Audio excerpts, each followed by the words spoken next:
Évangile de Jésus-Christ selon saint Luc. En ce temps-là, entré dans la ville de Jéricho, Jésus la traversait. Or, il y avait un homme du nom de Zachée. Il était le chef des collecteurs d'impôts, et c'était quelqu'un de riche.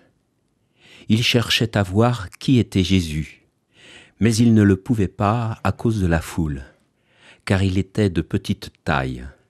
Il courut donc en avant et grimpa sur un sycomore pour voir Jésus qui allait passer par là.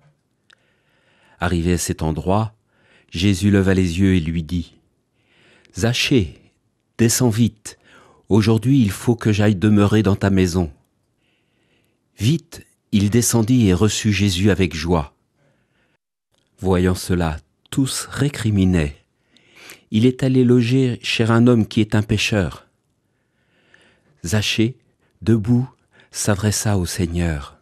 « Voici, Seigneur, je fais don aux pauvres de la moitié de mes biens, et si j'ai fait du tort à quelqu'un, je vais lui rendre 4 fois plus. » Alors Jésus dit à son sujet, « Aujourd'hui, le salut est arrivé pour cette maison, car lui aussi est un fils d'Abraham.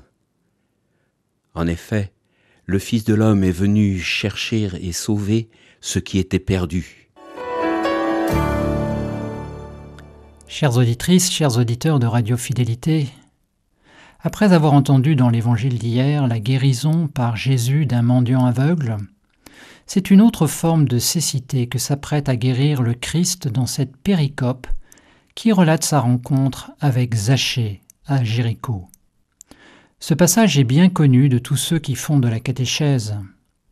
Il décrit en effet une démarche caractéristique de conversion déclenchée par l'inattendu d'une rencontre avec le Christ.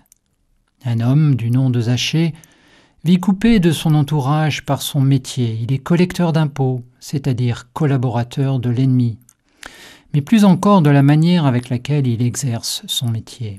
Pris au jeu de sa mission, il s'est mis à dos ses proches du fait notamment de la richesse qu'il a accumulée.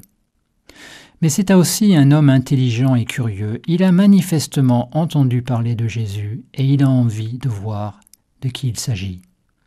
Ce qui se passe ensuite est de l'ordre du mystère et du signe. Pourquoi Jésus s'arrête-t-il au pied de l'arbre ? Le propos du charisme du Christ est d'aller à la rencontre de ceux qui sont dans le besoin. Cette hospitalité du Christ traduit une disposition d'ouverture et de compassion exceptionnelle qui rend visible l'amour de Dieu le Père pour ses enfants. Remarquons la manière avec laquelle il s'adresse à Zachée, sur un ton simple et direct qui invite à l'action sans jugement. Notons l'attitude de Zachée qui, non seulement content et sans aucun doute honoré d'accueillir Jésus chez lui, prend la décision d'une réorientation radicale de ses choix de vie sans que le Christ ne le lui ait demandé. Chers amis, à quand remonte la dernière fois où nous avons su devancer les attentes autour de nous en prenant une décision ambitieuse et performative pour notre vie spirituelle? Réconciliation, engagement au service d'un prochain, changement de cadre de vie ou renoncement à certains avantages ou facilités de confort. L'Évangile, bonne nouvelle pour aujourd'hui, nous invite à nous affranchir d'une forme de cécité maladive sur ce qui accapare notre cœur et notre intelligence. Elle est terrible en ce qu'elle nous sépare des autres et vide nos existences de sens. L'Évangile est cette parole vivante qui revient à temps et contre-temps pour nous aider à accueillir cette vie que le Christ veut nous donner en abondance.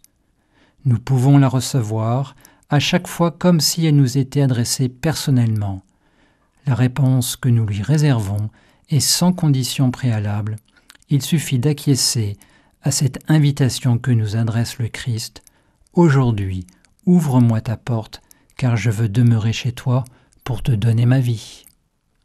L'évangile du jour était commenté par Jean-Christophe Normand, diacre permanent ordonné dans le diocèse de Nantes.